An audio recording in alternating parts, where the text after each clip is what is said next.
बड़ा संजीदगी वाला मामला है, इसलिए मैं ताड़ी वाड़ी कोई ना बजाए, कोई नारा वारा मत बजाए। मैं अपने स्पोर्टिंग हीरोज के लिए आया हूं और मैं ये जानता हूं कि स्पोर्ट एक साधना है। 140 करोड़ में जब कोई महिला अकेली मेडल जीतती है तो वो एक तपस्वी है और वो रोल मॉडल है जिसकी प्रेरणा से करोड़ों लोग खेल जगत में वो प्रयास करते हैं जिससे देश गौरवान्वित होता है। ये रियल हीरो नहीं है गुरु, ये रियल हीरोज हैं जो मिट्टी से मिट्टी होते हैं। इसलिए इसको छोटे दायरे में बिल्कुल मत रखना। ये छोटे दायरे की बात नहीं है, ये पार्टियों से उठ के ऊपर ये देश की सभी औरतों के सम्मान की लड़ाई है और ये सीमित नहीं किया जा सकता। इसे उसी नजर से देखना होगा। अब देश के लिए सवाल यह है कि क्योंकि दोषी एक बड़ा आदमी है, तो क्या यह सिस्टम उसे सुरक्षा कवच पहना रहा है या मंशा सजा देने की है? किसी भी केस की बुनियाद एफआईआर होती है और एफआईआर एक पब्लिक डॉक्यूमेंट है। अभी तक वो डॉक्यूमेंट पब्लिक नहीं हुए।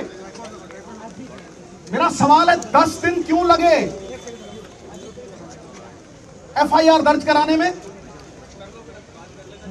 अहम बात यह है कि women of esteem, recognition, champions, अगर उनका यह हाल है, अगर उनको 10-10 दिन सड़कों पे भटकना पड़ रहा है, तो एक आम नागरिक का क्या हाल होगा? ये सारा देश सवाल कर रहा है। ये सिस्टम पे सवाल है, ये मेरी निजी लड़ाई नहीं है।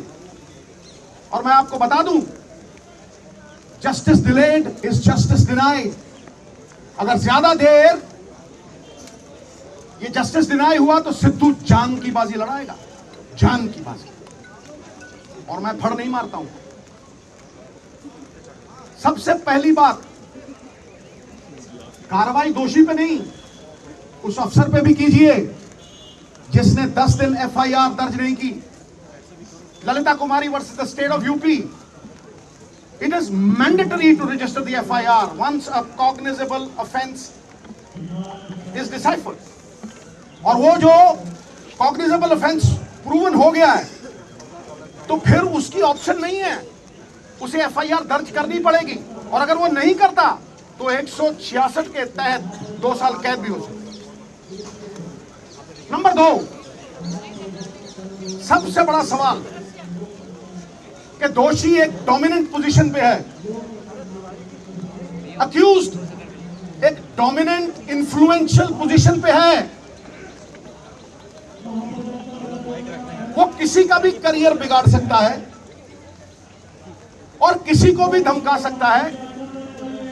तो फिर आप कैसे एक्सपेक्ट करते हैं कि वो इतनी डोमिनेटिंग पोजीशन पे है, एक फेयर इन्वेस्टिगेशन होगी? Where is the moral authority now? He must resign for a fair probe, for a fair investigation. FIR दर्ज इसलिए नहीं की गई, कमेटी बनाने का मतलब पूरा देश समझता है। You are sweeping things under the carpet. FIR का मतलब, इसका कमेटी का मतलब क्या है कि ठंडे बस्ते में डाल दो, भटकने दो और देरी करो, डिले करो, दिल्ली डाली। कितनी कमेटियों ने सजा दी है भाई?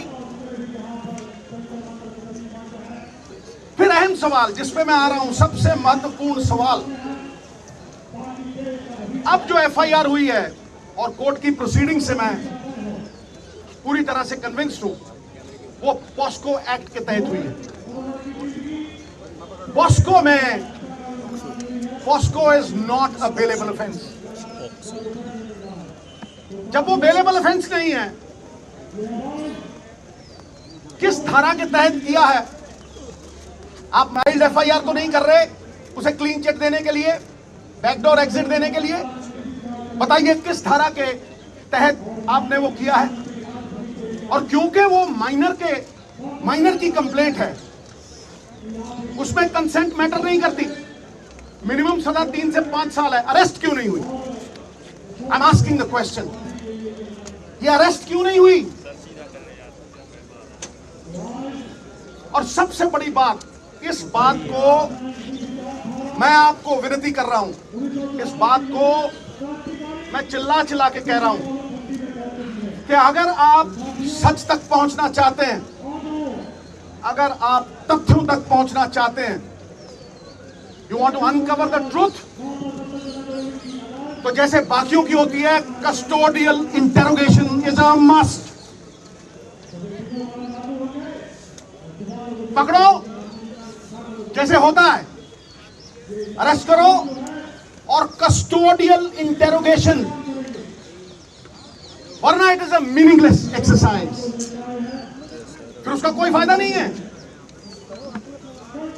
बारंबार 10 दिन भटकाते रहे हो। इतने बड़े बड़े लोग हैं, तालीम का जोर इतना, तहजीब का शोर इतना, अरे बरकत क्यों नहीं होती? तुम्हारी नीयत में खराबी है, तुम्हारी नीयत में खराबी है। और देवताओं की नीयत में भी आ जाए अगर फर्क, नजारा चाहे जन्नत का क्यों ना हो जाएगा गर्क। सो ये सबसे अहम मुद्दा है साहब। क्या कानून ऊंचे लोगों के लिए दोहरे मापदंड रखेगा? जिन्होंने देश को गौरवान्वित किया, जिन्होंने मेडल जीते, will you belittle them in front of a nation of 140 crore? Why is this happening?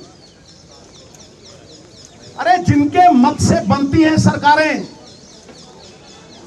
खेल जगत के चमकते हुए सितारे, आज सड़कों पे दर बदर भटक रहे बेचारे।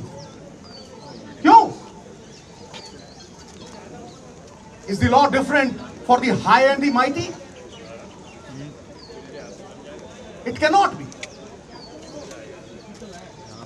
रेजिग्नेशन होना चाहिए,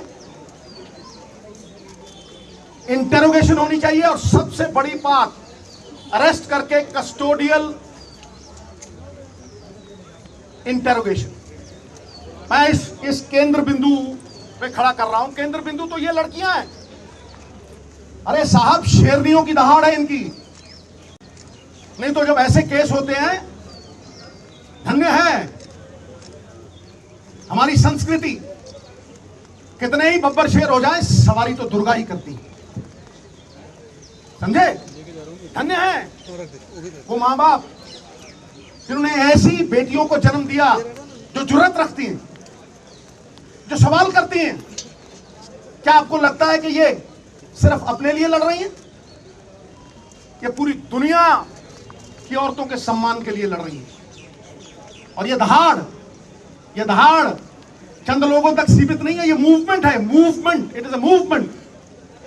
you will see support pouring from all quarters. इसे रोक नहीं सकेगा तूफान, जब झूम के उठेगा तिनकों से न टाला जाए। सो मेरी आपसे रिक्वेस्ट है, मैं बात लंबी नहीं खींचना चाहता, बात टेक्निकल करूंगा, बात लीगल करूंगा, और बात वो करूंगा जो देश की आवाज है। ये देश देखना चाहता है कि दोहरे मापदंड क्यों हैं बड़े लोगों के साथ।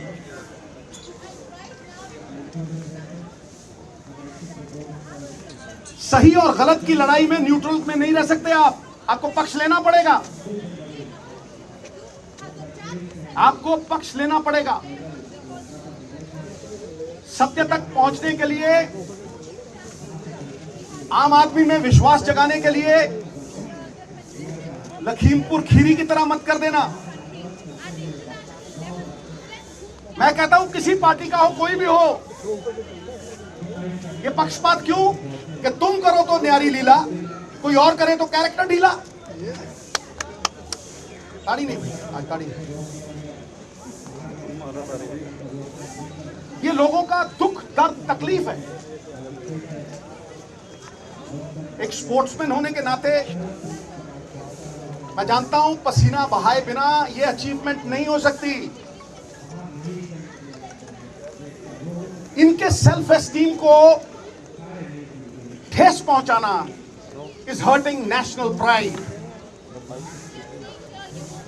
तो मैं आखिर में आपको लिखित प्रेस नोट भी दूंगा, और मैं लिखित देने से पहले चंद लाइनें कहना चाहता हूं कि हो चुकी है पीर पर्वत सी पिघलनी चाहिए, इस हिमालय से कोई गंगा निकलनी चाहिए। सिर्फ हंगामा खड़ा करना मेरा और इनका मकसद नहीं, सारी कोशिश है कि यह सूरत बदलनी चाहिए। फिर मेरे दिल में ना सही तो तेरे दिल में ही सही, हो कहीं भी आग, लेकिन आग जलनी चाहिए, सूरत बदलनी चाहिए। बहुत बहुत धन्यवाद, बहुत बहुत शुक्रिया। मुझे इतना ही कहना था, और इतना अगर आपके माध्यम से चला गया तो ये मूवमेंट को और बल मिलेगा। और मैं फिर दोहराता हूं, ये लड़ाई इनकी नहीं है, ये घर घर की लड़ाई है। ये किसी के साथ भी हो सकता है, this can happen to anyone. इसलिए सब मिलकर ये लड़ाई लड़ें, पार्टियों से ऊपर उठ के ये लड़ाई लड़ें। ये पांचों उंगलियां कोई टेढ़ी है, कोई लंबी है, कोई छोटी है, लेकिन जब इकट्ठा हो जाती हैं तो अपनी ताकत से 1000 गुना बोझ उठा लेती हैं। बहुत बहुत धन्यवाद। जय हिंद, जय भारत। साहब सवाल तो नहीं सर, मैं एड्रेस करना था, नहीं तो फिर मैं मुद्दे भटक जाता। एक सवाल इसी पे माइक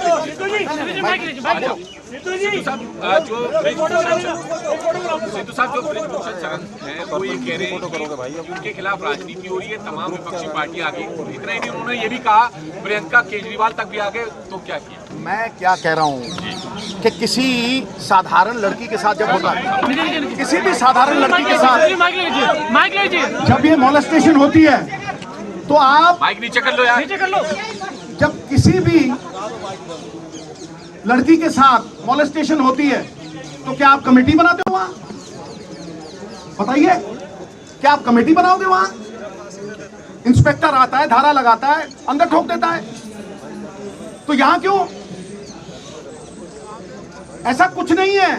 एक क्रिमिनल कंप्लेंट है, पॉस्को के तहत एक माइनर की कंप्लेंट है। 9 नामवर खिलाड़ी, गौरवपूर्ण बिताया हुआ एक घंटा, कीर्ति रहित युगों से कहीं बेहतर है दोस्त। इनका पूरा जीवन गौरवान्वित करता है इस देश को। तो 9 खिलाड़ी कंप्लेंट कर रहे हैं, 7 खिलाड़ी माइनर। एफिडेविट है हजूर, माइनर जब माइनर कंप्लेंट करता है ना, तो उसमें कंसेंट नहीं आती, सीधा 5 साल अंदर, that is minimum 3 to 5 years।